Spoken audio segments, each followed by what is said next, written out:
Pse duhet të votojnë për ju qytetarët? E njoh mas miri të Çajirin. Si do t'i mbini qytetarët se do t'a mbani fjalën? Mendoj se qytetarët na njohin. Cilat janë 3 gjërat e para që do t'i bëni pasi ta merrni detyrën? Fokusi është mbi arsimin, rinin, sportin. Çfarë të vjen keq që nuk e ke bërë deri më tani?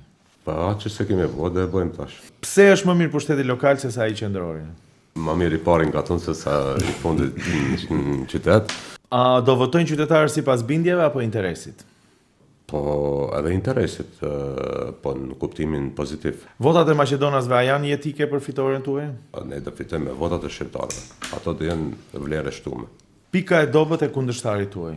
Jo kompetent. Pika më e fortë e kundërshtarit tuaj? Djali mirë. A do ta pranoni humbjen? Unë se kum shiju humbjen, po nuk jam pjatine, do të thonë që kalkuloj ose kamufloj. Do të thonë jam i drejt për drejt. Do t'ja jepni dorën kundërshtarit nëse fiton? Nuk e ka atë në fakt, po në parim po. Dhe mesazhi juaj për votuesit në fund? Kur del për derës shtëpisë, te kutia e votimit, du ta shef si investim për 4 vitet e ardhshme. Investim se cili prej kandidatëve mund t'ja bën infrastrukturën më të mirë, qerdhen më të mirë, shkollën më të mirë, jetën më të mirë.